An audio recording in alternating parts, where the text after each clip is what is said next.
Hello, good morning traders and investors. Welcome back to our morning trading recommendations channel. Before we dive in, remember that everything we discuss here is purely for educational purpose.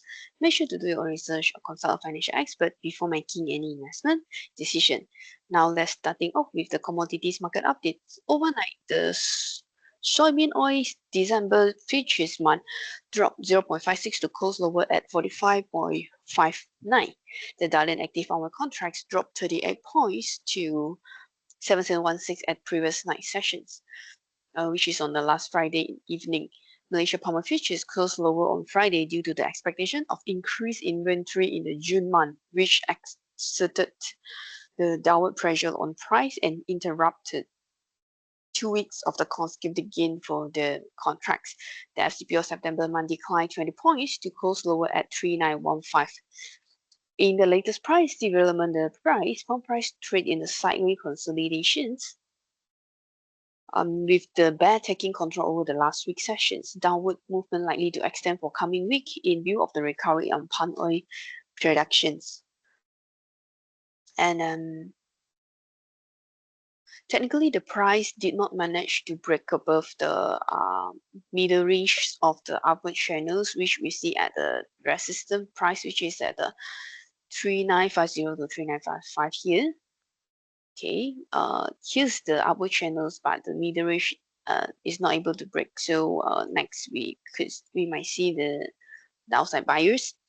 In the hourly chart, the price experienced technical buying after after touches the lower at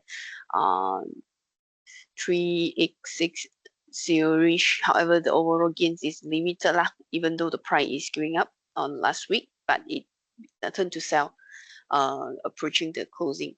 Trader may try to sell and rebound for the next move. Support was seen at 3910 to 3915. If further down, we could see 3880 to 3885. Here's another support range. Okay, so for morning trading recommendations on the FCPO markets, our call will be short position may be open below 3930 with the target at 3912 to 3885 and a stop loss at 3955. Alternatively, long position may be open above 3930 with the target at 3953 to 3967 and a stop loss at 3905. So next, we are turning our focus to the FKLI markets, the indexes.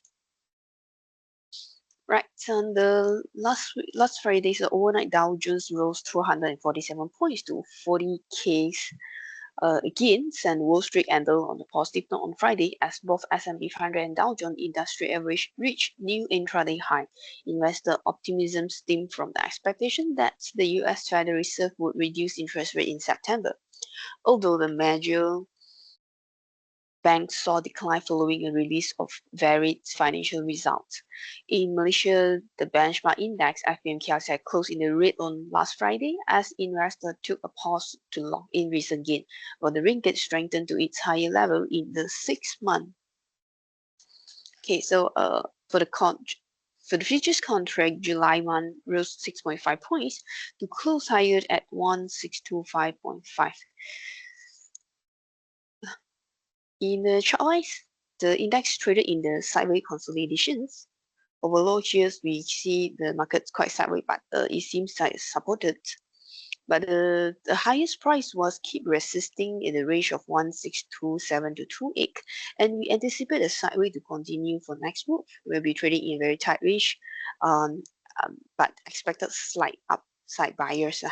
So breaking this range, we could see further higher is filled to, we could see the price to sell down, but remain supported. Support to see at 1621 to 1622. So for morning sessions, our recommendation on FKI market will be long position will be open above 1625 with the target at 1628 to 30 and a stop loss at 1620. Short position may be open below 1625 and the target at 1621 and 1628 with the stop loss at 1630. So here's our wraps up on the morning sessions, and also just a reminder that's for crude palm oil futures. Today, the September month will be the last day as an active traded month. So tomorrow onwards, trader will try to looking for the October month as the active traded month. So as we wrap up this session analysis, keep in mind that the market is ever changing. Successful trading requires both seizing opportunity and managing risk. Stay adaptable to market change, protect our capital, and trade wisely. Keep in mind that everyone's perspective is subjective, and the view presented here are for reference. Wishing you all safe and successful trading. See you in the next update, and happy trading.